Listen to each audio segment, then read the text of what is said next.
I wanted to make a short video to welcome everyone to the class and to kind of introduce the first part of our first week.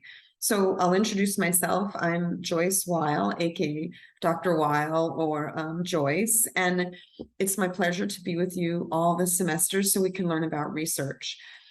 This part of the week or the video will just talk about kind of the basic elements of the course and then navigating a little bit about around Blackboard. So I'm going to start by sharing my screen. And you'll see this week's slides, right? So the title is An Introduction to the Course.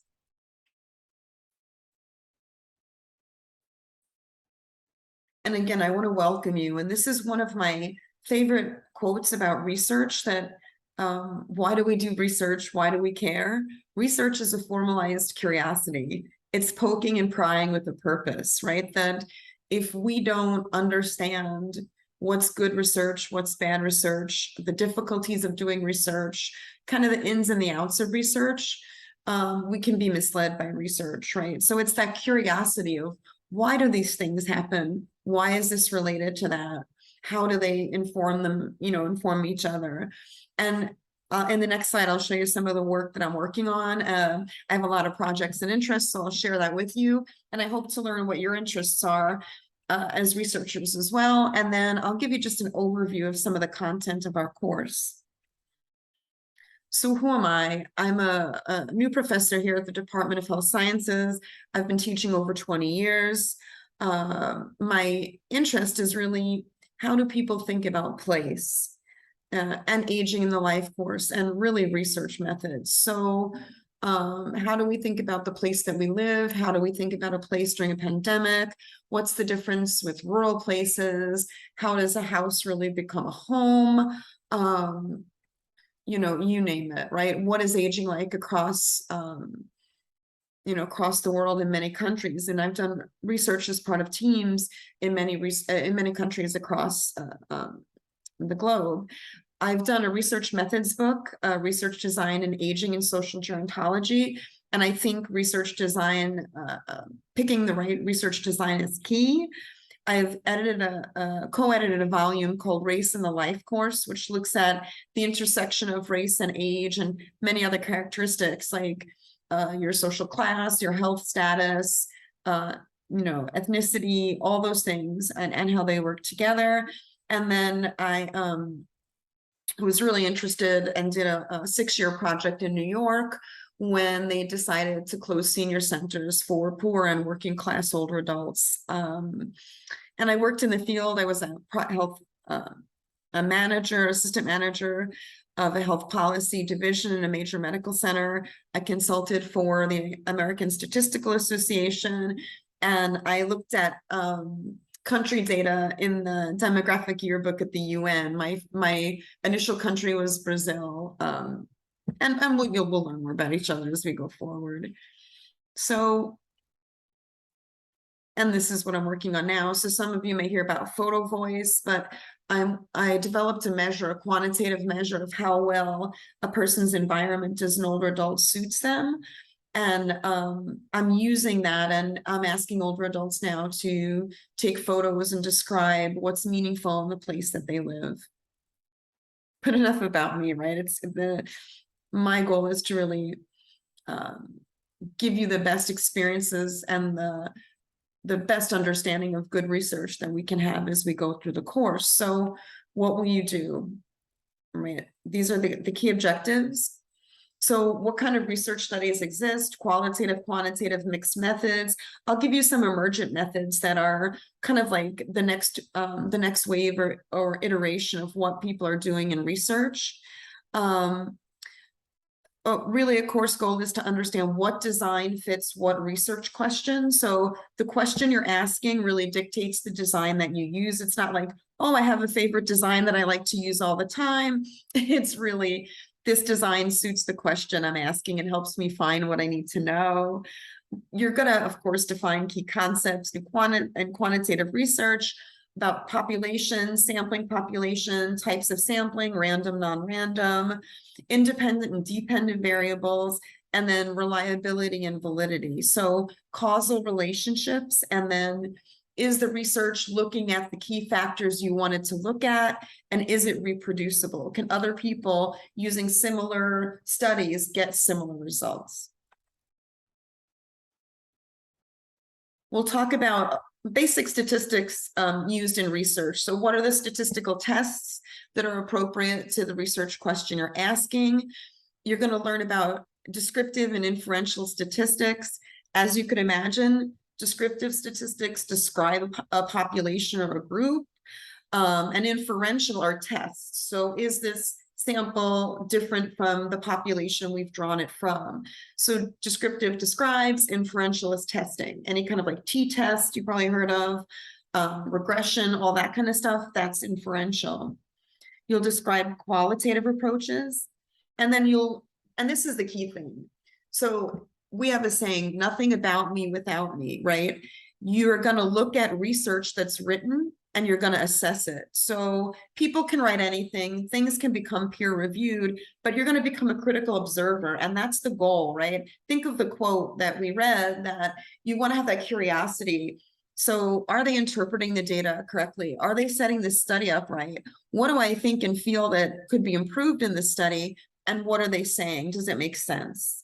You're going to learn how to communicate research to everyday people, right? We're all everyday people, as well as people who study and people who, attend university. So how would you explain this to someone? Often we read research described in, newspapers, on Twitter, all sorts of places, and it's not interpreted correctly. So if you had to explain a study to someone, how would you do it in everyday language? It's really important, and we'll talk a lot about ethics. I have an article I really like about research with indigenous older adults. But I think we need to understand, what are our ethics as a researcher and working with a community of people? What is ethical practice? So we'll talk about those as well. This is what we will do, what we won't do. I would love to have a lab and go and do some quantitative and some qualitative data analysis. We won't. So in the course, you will not analyze data sets. You will not use data in SPSS or in vivo. You're not going to use any software. But what we will do is become critical reviewers of published work and published research studies. So are they done correctly? Are they biased? Did the researchers have an outcome they wanted and then they found it? Is it ethical? And is it meaningful? What does it add to what we know about working with the people we work with? What does this research tell us, and will it make a difference? And then how do we link the study we're reading? Where does it fit? How does it sit with other research that's out there, other literature, other articles? How does it fit in? Does it agree with what's out there, or does it challenge it? And everything is organized on Blackboard. Blackboard is your home away from home in terms of our course. Every single week, you have a weekly module that is the main folder. Within it is everything you need to either view for that week, review for that week, or a task you need to complete for that week. So I suggest you go onto Blackboard as you are now and just go through the weekly modules. I will tell you, the only videos you'll see are for week 1. So bear with me as I learn what you'd like to learn as students. I can tailor the videos to you. Again, Blackboard. Where do you start on Blackboard? Always the syllabus. The syllabus is our home. It's our template.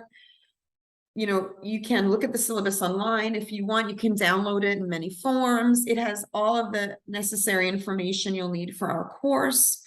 The resources section, if you're having some trouble with Blackboard or you want to practice some things, if you need writing assistance, which we all need, or you might want to look for some APA style guides, they're all posted there as well. So when you after looking at the syllabus, looking through the resources, you go through the weekly modules, right? You will see each one has these kind of tasks, the objectives for that specific week, any individual or group learning activities that you need to do for that week, And then the deliverables, which are the assignments or exams that you would need to turn in, again, on Blackboard. And then any links to materials that will assist you in your learning, lectures, videos, any other materials that I found that I really feel will help, will aid you as you work through them. Or the welcome email. This is Jacobson's book. It's in our bookstore. It's available at the library for limited use. So about 3 people can read through it at a time as an ebook. Explore those options and see what works best for you. Grading, again, this is in the syllabus. You'll have 3 discussions at 60 points each. These are timed, online quizzes on Blackboard. You'll have 5 discussion questions and forums that give you an opportunity to write online and discuss some of the issues in class. You'll have an article critique and analysis where it's a structured analysis where you look over a journal article and give a structured critique of it. And then you'll do a video presentation at the end, but that video presentation has 2 pieces. The first is reading some articles, about 3 of them, and you'll do summaries, and then you'll take that and you'll convert that into a PowerPoint presentation that you'll record. And there's a template for that PowerPoint presentation. You can choose, it is completely your choice to do the presentation alone or as a group. No matter what you choose, you'll have to do the article summaries solo or individually, but you can present together if you wish. And then you'll have the final exam. Again, a timed exam online. So this was kind of brief, but I just wanted to kind of experiment and see if this will aid in your learning. So take some time in your first week. You're going to see a forum where you can share your introduction or your short bio with the class. And then your task or your assignment that's due this Saturday by 11:59 is that discussion question 1 and a discussion question forum. I really look forward to working with you all this semester.